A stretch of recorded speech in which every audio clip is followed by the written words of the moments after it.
بچوں، آج میں آپ کو ایک بہت اہم اور سبق آموز کہانی سناتا ہوں جس میں بہادری، قربانی، ظلم اور اللہ کی طاقت کے بارے میں بات ہے۔ آج کی تاریخ 11 رمضان 2026 سحری کے بعد ایران میں ایک افسوسناک اور تاریخی واقعہ ہوا۔ ایران کے رہبر معظم آیت اللہ سید علی خامنائی اپنے اہل خانہ کے ساتھ ایک دشمن حملے میں شہید ہوئے۔ اس حملے میں ان کی بیٹی، داماد، پوتا اور ایک بہو بھی شہید ہو گئی۔ یہ حملہ امریکہ اور اسرائیل کی طرف سے کیا گیا۔ یہ واقعہ پوری دنیا کے لیے ایک سبق ہے، کیونکہ یہ ہمیں دکھاتا ہے کہ اللہ کے راستے میں قربانی دینے والوں کا مقام کیا ہے اور ظالموں کا انجام کیسا ہوتا ہے۔ قرآن کی تعلیمات۔ اللہ تعالیٰ نے قرآن میں فرمایا، جو لوگ اللہ کی راہ میں مارے گئے انہیں مردہ نہ سمجھو، بلکہ وہ زندہ ہیں اور اپنے رب کے پاس رزق پا رہے ہیں۔ سورۃ آل عمران 3:169۔ یعنی جو لوگ اللہ کی راہ میں قربانی دیتے ہیں وہ ہمیشہ زندہ رہیں گے اور جنت میں ان کے لیے انعام تیار ہے۔ اے اطمینان والی جان، اپنے رب کی طرف لوٹ، تو اس سے راضی اور وہ تجھ سے راضی، بس میرے بندوں میں شامل ہو جا اور میری جنت میں داخل ہو جا۔ سورۃ الفجر 89:27-30۔ سب سے بڑا انعام یہ ہے کہ بندہ اللہ سے راضی ہو اور اللہ بندے سے راضی۔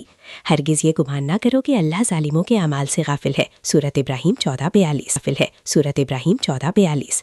گرفت تو ان لوگوں پر ہے جو لوگوں پر ظلم کرتے ہیں۔ سورۃ الشورى 42:42۔ بے شک اللہ نے مومنوں سے ان کی جانیں اور مال خرید لیے کہ ان کے لیے جنت ہے۔ سورۃ التوبہ 9:111۔ تاریخ کے سبق، ظالموں کا انجام۔ بچوں، یاد رکھو دنیا میں ہمیشہ ظالم لوگ ہوتے ہیں، جیسے فرعون، بڑا طاقتور بادشاہ لیکن ظلم کے بعد عبرت کا نشان بنا۔ نمرود اور شداد اپنی طاقت اور دولت کے باوجود ظلم کرنے کی سزا پائی۔ آج بھی دنیا میں کچھ طاقتور ممالک اور لوگ ہیں جو ظلم کرتے ہیں، جیسے امریکہ اور اسرائیل۔ اللہ نے ان کو بھی عبرت کے لیے محدود وقت دیا ہے، بالکل جیسے شیطان کو مہلت دی گئی تھی۔ آخرکار حق کی فتح ہوگی اور ظالموں کا انجام برا ہوگا۔ شہادت اور قوم کی ہمت۔ ایران کے عوام اور سپاہ پاسداران انقلاب اسلامی بسیج اور مسلح افواج نے اعلان کیا وہ اپنے رہبر کے راستے پر مضبوطی سے چلیں گے، دشمنوں کے خلاف قوم کی حفاظت کریں گے۔ امام رضا کے رام میں غم و انتقام کا پرچم لہرایا گیا۔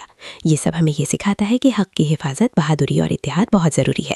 آج کے حالات اور سبق، حق اور سچائی کے لیے کھڑے رہنا، بہادری دکھانا اور ظلم کے خلاف لڑنا بہت ضروری ہے۔ یاد رکھو، جیسے اللہ نے فرعون، نمرود اور شداد کو عبرت کا نشان بنایا، اسی طرح ظالموں کا انجام ہمیشہ برا ہوتا ہے، چاہے وہ کتنے طاقتور کیوں نہ ہو، چاہے وہ امریکہ ہو یا اسرائیل۔ انشاءاللہ تعالیٰ سب ظالم حکومتیں، وہ ظالم حکمران جلد برباد ہو کے ہی رہے گا۔ آپ کے بچے قرآن اور اہل بیت کی تعلیم حاصل کرنا چاہتے ہیں تو ہم آپ کو شیعہ کڈز اکیڈمی میں خوش آمدید کہتے ہیں۔ مرد، خواتین اور بچوں کے لیے الگ الگ اساتذہ کے ساتھ آن لائن کلاسز فراہم کی جاتی ہیں۔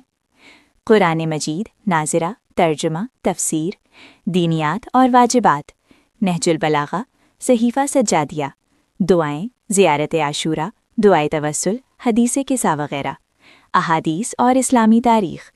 داخلہ اور معلومات کے لیے واٹس ایپ پر رابطہ کریں 0300 1565 514۔